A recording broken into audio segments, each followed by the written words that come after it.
Alright. I said I'd finish it. We're finishing it. So, if you made it this far, I know what you're probably thinking. What happened?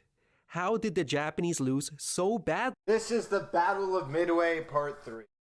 Finishing. It seemed like everything had been going fairly well for them at the start of the battle, even defeating all the airstrikes Midway had thrown at them. But then suddenly, and seemingly out of nowhere, the American carriers appeared. Then the dilemma began, followed by all the fatal complications it entailed, and it all ultimately led to the disaster at 1022. To see how Nagumo got into this mess, we will have to view the battle again, but this time from the American point of view. USA! USA! USA! So, the reason the Americans were able to get the drop on the Japanese was that they knew that the Japanese were coming the whole time, and this was thanks to their radio intelligence. By May, the Americans had partially broken the Japanese naval code and had deciphered enough of the radio messages that they were able to get an accurate idea of when and where the Japanese would appear. So, Admiral Nimitz, commander of the Pacific Fleet, decided to set up an ambush on the approaching Japanese fleet. The plan was straightforward. His carriers would lie in wait northeast of Midway and launch a surprise counterblow against the Japanese flat tops while they were preoccupied with hitting Midway. Although simple, the plan was daring. For it to work, he needed to be in the right place at the right time. Thus, everything hinged on the accuracy of his intelligence. Also, Nimitz was well aware of the strength the Japanese were coming with. He knew he would be outnumbered in carriers. Yet, he was confident that as long as he retained the element of surprise, he would be able to fight the battle on favorable terms. Task Force 16 with the Enterprise and Hornet left Pearl Harbor When are we on getting May an 28th, GG Minecraft followed by server? the damaged but hastily patched up Yorktown on the 30th. And by the time the Japanese submarine coordinate had appeared, the ships had already passed through. Thus, Nagumo's forewarning scheme had failed. The two task forces rendezvoused on June 2nd. Collectively, the three carriers had 234 aircraft on board. Midway itself had 127 planes stationed on it. So given these numbers, we can see that it was actually the Americans who would outnumber the Japanese at the point of contact. On June 3rd, a PBY flying boat spotted the Japanese transport force about 700 miles west of Midway. The transport group was subsequently attacked, causing minor damage to it. This sighting on June 3rd confirmed to the Americans the authenticity of their intelligence and that it wouldn't be long before the Japanese carriers made an appearance. So they deployed! So, on June 4th, the game was on. The Americans were prepared for the oncoming Japanese force, whereas the Japanese were still oblivious to the fact that three enemy carriers were lying in wait to ambush them. I wonder how accurate all of the movements are, the like arrows and shit. June 4th. As we recall, Nagumo had only 7 planes to conduct his searches. In contrast, the Americans had more than 30 conducting theirs. God damn. In carrier warfare, reconnaissance is key, and it was the Americans who came out on top, getting the first sighting at 0530. However, the report gave cause for concern to Fletcher. It claimed there were 2 carriers present 175 miles southwest of Task Force 16. In retrospect, the report was incorrect in 2 aspects. The first was the location. It was about 30 miles off. The Japanese were actually over 200 miles away. This was well beyond the range of their short-legged fighters and torpedo bombers. But most crucially, it erroneously reported that only 2 carriers were present, and this worried Fletcher. Intelligence had previously told him that the Japanese were coming with 4, maybe 5 carriers, and that it was possible they would be operating them in 2 separate task forces. So, the question followed, if these 2 carriers were here, where were the others? Based on this information, Fletcher had to make a decision. Not ideal under the circumstances. God damn, dude. Intelligence is such a big deal, dude. I like reconnaissance and shit like that. Oh, this shit makes or breaks wars. That shit is crazy. Report wasn't entirely accurate, but so goes the fog of war. In a way, he was caught in his own type of dilemma, albeit not as difficult and perplexing as Nagumo's. But his subsequent actions do exemplify the flexibility the Americans had during a situation like this. So, what does Fletcher do? After a quick deliberation, Fletcher ordered Task Force 16 to close the distance and strike the reported contact. In the meantime, he would hold back Yorktown's strike group as a reserve, in case the other Japanese carriers appeared. If no additional information was forthcoming, he would follow up Task Force 16's strike on the reported contact with Yorktown's as well. Fletcher's orders were both flexible and prudent. It allowed him to maintain the initiative by striking first, while holding back a reserve as a contingency. Well done, Fletcher. He had made the right call. As ordered, Admiral Spruance in Task Force 16 did the best he could to close the distance. He and his staff scheduled the launch to begin at 0700. There was a clever reason behind this. By launching at this time, it was hoped that their airstrike would arrive over the Japanese flat tops as they were resurfacing the planes that had just attacked Midway. Didn't they do that pretty precisely? Meanwhile, as all these events transpired, the Americans got what would be the first of their 2 lucky breaks during the battle. And in my opinion, this is probably the most crucial one. Despite the criticism towards Nagumo's scanty air search, the irony is that it should have been sufficient this day. Because by all rights, Task Force 17 should have been spotted early that morning. Sometime around 0630, Chikuma, number 1 float plane, flew right over Task Force 17. But because of cloud cover, failed to spot the American ships. Oof. Wow, what a lucky break for the Americans, and an unlucky break for the Japanese. Jesus. If the pilot had been a bit more thorough in his search, and if Nagumo had gotten a sighting at this hour, it would have avoided his dilemma altogether, and he most likely would have had time to launch his counterstrike. Although, as a side note, it appears that Nimitz had known this area would contain bad weather. Imagine losing to RNG, dude. Dude, this shit like this makes me realize that like fucking half of the like wars that are won are probably just RNG, dude. Jesus Christ. Then credit should equally be given to Nimitz for brilliantly choosing because like battles like these do make huge differences late game, and there's a lot of battles that work out like similar to how these work out when it comes to RNG. And so it's just like, you know, that really adds up. It's like, how many wars were won or lost on RNG like this, you know? Spot that concealed his carriers. Nevertheless, the letdown of Chikuma number 1 search plane can be seen as one of the critical failures for the Japanese. So thanks to this favorable event, the Americans were on the path of delivering an unanswered first strike against their enemy. So far, so good. The Americans have performed well up to this point. They still maintain the initiative and fortunately remain undetected. But what follows next is the most controversial aspect of the battle. It was the poor handling and coordination of Task Force 16's airstrike. In summary, it was terrible. Spruance and his staff had plotted an interception point for the Enterprise to follow. However, the most bewildering action was the course selected for the Hornet. It was scheduled to head west, entirely off course from the reported sighting. To understand why the Hornet flew in the wrong direction, we have to remember the fact that only 2 carriers have been definitely located up to this point. Oh, I see. So it's possible the Hornet was trying to search north of the reported contact in the hopes of finding the remaining carriers. But as will be seen, the decision to head west would turn out to be disastrous for Hornet's air group.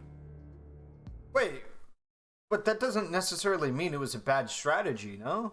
I mean, it could be in that it could be a good strategy. I'm just saying that, like, I don't know, we'll look at it, but with them believing that there's only 2 in the first strike group, the separate strategy could be used to bring that up. Or, like, the thing I was thinking about is, what if, to their knowledge, the recon plane might have actually seen Task Force 16, and that now knowing that there is 3 aircraft carriers in the area, the presumed from American intelligence standpoint, 2 aircraft carriers might have tried a retreat path, so sending the Hornet group directly west, i.e. in a northern vector of the Japanese carriers, it could be used as an interception group just in case they retreat. At 0700, Task Force 16 began to launch. and this is where the lack of organization begins to show. Whereas it took the Japanese 7 minutes to launch 108 aircraft, it took the Americans almost an hour to launch 116. Oh my god. As a result of the lengthy process, many of the attack squadrons proceeded individually and piecemeal to their target. The Hornet was the first to take off at 0746. It headed west on what would come to be known as the Flight to Nowhere. On its westward path, an argument ensued. Lieutenant Commander Waldron, leader of VT-8, knew they were going the wrong way. He openly challenged the air group commander over the route they were going. However, his argument fell on deaf ears. Frustrated, he defiantly broke off from the group and went his own way towards the enemy. His torpedo squadron loyally followed him. Waldron was of course correct in his course, and not long after, VT-8 would meet its end in a blaze of glory. Oof. The rest of the group, we're talking 34 dive bombers and 10 fighters, discovered nothing as they reached their maximum flight range. They were now low on fuel and had no choice but to head back home. Their formation broke apart as some decided to land on Midway and others back to their carrier. All the fighters ended up ditching on the way, and a third of the SBDs landed on Midway. What? To sum up, Task Force 16's most powerful strike element of 44 aircraft never engaged the enemy, and they lost 13 planes in the process. Enterprise's dive bombers set out at 0752. Leading the air group was I still genuinely, I mean, I don't know how that shit works in regards to it. So in the reality that those recon planes, so let's talk about American intelligence here, right? Two Americans, so that was the Hornet group. That was supposed to be the group that like really fucked up. But in the event that there was only two aircraft carriers, they were spotted, right, from American intelligence POV. Two aircraft carriers, the three American aircraft carriers were spotted. The Japanese absolutely could have veered back north and went on a northern path that the Hornet group could have intercepted. Now, why the Hornet group was the first off and didn't go towards the direct flight path, that seems kind of weird. Like, I don't know why you would choose to have them go first and be like one of your strongest and go that way. I don't know why you would do that, but yeah. Can't run out of fuel, can't find a carrier and ditch? Well, no, you would just tell them to not fly that far out.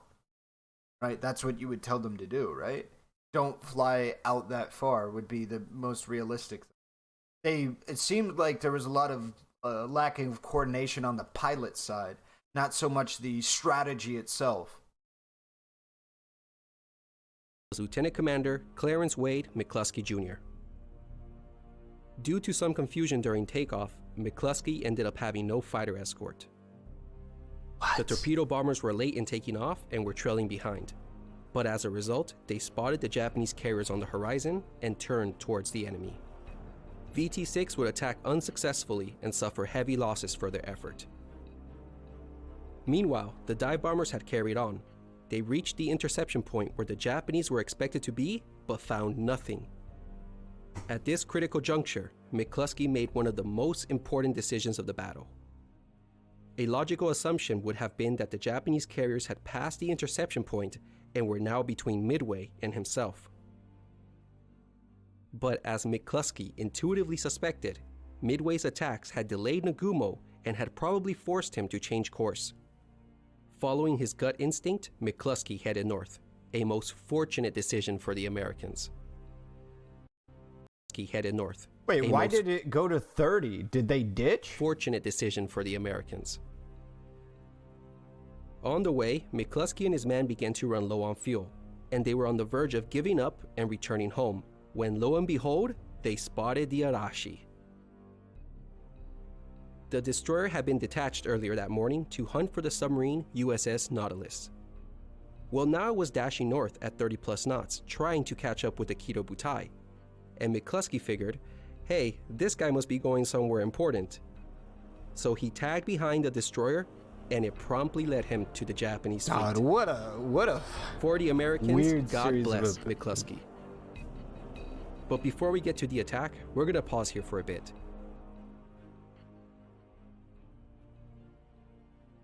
The lack of coordination was something that would frequently plague the Americans in 1942. They weren't able to coordinate their strikes efficiently like the Japanese. But ironically, this shortcoming had an unintended advantage. Their piecemeal attacks fatefully delayed the Japanese counterstrike. When one looks at the time chart, the Japanese were in a jam. They needed breathing space, exactly 45 minutes of a breathing space to safely spot their aircraft and launch them. But the only time they had was between 0837 and 0910. But this was precisely when Tomonaga's air group needed to be recovered. Nagumo could have launched between 0910 and 1020, but this was prevented due to the continuous piecemeal attacks by VT-8 and VT-6. And this was VT-8's and VT-6's true contribution to the battle. They prevented the spotting of Nagumo's counterstrike. Thus, their sacrifice had not been in vain. But apparently it wasn't the only carrier that had a super successful tactical. coordinated launch was the Yorktown. After waiting for over 2 hours and not having received any additional information regarding the unlocated carriers, Fletcher decided it was time to strike at what he could get. He began launching his aircraft at 0830. The launching process went without a hitch and the proficient air group departed. It flew a straight path to the Japanese, with its torpedo bombers slightly ahead of the dive bombers. When it made contact, all the combat air patrol fighters were pulled down to this sector to fight off the torpedo assault as the dive bomber swung around unnoticed and approached from the north. The Yorktown, and it was upon their arrival over the enemy carriers that by lucky happenstance, the Enterprise group also made their appearance. Oh my god. And it is RNG. here where we can see the second lucky break the Americans had. Oh my god. Because it was exactly at this moment, when all the Zeros were bunched up in this sector, that the Enterprise and Yorktown dive bombers, having been launched at different times and flown widely diverging courses to the enemy, converged on the fleet simultaneously and from 2 different directions. The timing had been exquisite and had been a pure product of chance. Dude, that is so unlucky, dude. God fucking hated the Japanese, dude. Holy fucking shit. It was this attack that finally broke Nagumo's back at 1022. But if there was ever a time where the outcome rested on a knife's blade, it was at 1026 when the Akagi was almost spared her fate. Now I'm going to dive into some alternate history, but hear me out. McCluskey, as great as a leader as he was, had recently transferred to his dive bombing post from fighter planes, so he wasn't as familiar with doctrine as the others. Doctrine stated that when 2 divisions of dive bombers arrived over multiple targets, the lead division should take the farther of the 2. This would make the attacks happen simultaneously, oversaturating the defenses and thus likely to succeed. But McCluskey, by mistake, took his division on the Kaga, the nearer of the 2. Thus, Kaga found herself at the end of a mega-sized attack of over 25 dive bombers. But this man, Lieutenant Bess, saw what was happening. Thanks to his quick thinking, he broke off with his 2 wingmen to attack the Akagi. And it was Bess's bomb hit that single-handedly knocked out the flagship of the Kido Butai. Oh my god. And it was for good reasons too, because the Akagi had the best torpedo squadron of the fleet. If she had survived, the counterstrike at 1210 would have been made with this deadly torpedo squadron alongside Hiryu's accurate dive bombers. No doubt, the Yorktown would have been taken out on that first strike. Accordingly, the second strike would not have been wasted on the same ship. That means that sometime after 1400, it would have been 2 versus 2, with Task Force 16 facing the second counterstrike. And at that point, it would have been a crapshoot. Who knows who would have won? Happening here. It's entirely possible the Japanese could have pulled a Pyrrhic victory, or at least salvaged a draw from the battle. Damn! After 10:30, the battle was all but decided. In just 5 minutes, Japan had lost the battle. But as we saw, it had been a near-run thing. At the cost of a carrier and a destroyer, Nimitz had destroyed Japan's most capable carrier fleet. Clutch stuff, dude. The amount of, quick thinking. Midway stands as one of the greatest victories in naval history, and rightly so. The battle is an example of American ingenuity at its finest. The Americans were facing an enemy vastly superior to them in both quality and quantity. The only advantage they had was their radio intelligence, and they exploited it brilliantly. Once they got a heads up of the Midway operation, they began to cleverly lay a trap on the unsuspecting Kido Butai. Despite the numerical odds, Nimitz had such great confidence in his intelligence and in the skills of his men that he believed it would offset any advantages the Japanese had. It must be acknowledged that it was bold of him to offer battle against such a powerful opponent. Granted, he was aided by the numerous mistakes the Japanese committed before and during the battle. But thanks to dogged determination, perseverance, good leadership, and yes, we must admit a great amount of luck, the Americans in return got a spectacular and well-earned victory. That's crazy. What was the importance of Midway? Well, yeah, let's hear it. Although it was a decisive victory, it was not a decisive factor in determining the outcome of the war. Because to be frank, Japan was never going to win against America's industrial strength and military might. Their hopes for a negotiated peace with the US was near impossible. After their sneak attack at Pearl, the enraged and determined United States would have never accepted anything less than an unconditional surrender from them. This is why I share the belief, like many others, that Japan lost the war the moment those first bombs fell at Pearl Harbor. Hence, even if Japan had won at Midway, all it would have done would have been to buy it some time before the US replaced its losses and ultimately struck back. Given the disparity in strength, Japan's defeat was inevitable. So, the reason Midway is important is because it changed the course of the war. The first 6 months of the Pacific War were the dark days of World War II. The Japanese were running wildly and victoriously all across the Pacific with nothing to stop them. The Japanese firmly held the initiative, and this was largely thanks to the Kido Butai. It could project tremendous offensive power wherever it pleased. Meanwhile, all the United States could do, apart from a few raids, was to avoid direct confrontation and be on the defensive. The reason for this defensive posture was simple. The Pacific Fleet was numerically inferior to the Japanese, particularly in carriers. This would all change after Midway. To better illustrate this, let's look at the carrier strength of both sides during the first 6 months of the war. At the start of the war, America had 4 fleet carriers to Japan's 6. Ooh. In January, the Saratoga was torpedoed by a submarine and would be out of operation for a few months. In March, the Pacific Fleet received a slight boost when it was joined by the Hornet. Finally, in May, we have the first confrontation between the carriers at the Battle of Coral Sea. During that battle, the USS Lexington was lost in return for the Japanese light carrier Shoho. But more significantly was the fact that both the Shokaku and Zuikaku had to return to Japan for repairs and replenishment after the battle. As a result, both ships would fatefully miss out on Midway. So, on the eve of Midway, carrier strength was now down to 4 against 3.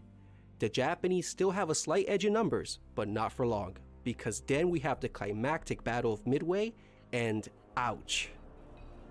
The dramatic shift in balance can clearly be seen. Now the Pacific Fleet possessed 3 carriers, soon to be joined by a 4th coming in from the Atlantic. Japan, on the other hand, had only 2 fleet carriers and a couple of second-rate light carriers. Japan's mighty carrier force was no more. Now that it had been shattered, so too had its offensive capabilities. Evidence of this is the fact that they would never again significantly be on the strategic offensive for the remainder of the war. So to sum up, the significance of Midway was that by destroying the core of Japan's carrier force, Japan's expansion had been halted and the balance of naval power had been restored. For the Americans, this was great news. They had finally reached parity in carrier strength with their enemy. With morale and confidence at an all-time high, the Americans decided to react boldly to these favorable changes in circumstances. In August, just 2 months after Midway, the United States launched its first offensive in the Pacific War by landing its Marines on an obscured island called Guadalcanal. Oh, how the tables had turned. Now it was the Americans taking the offensive.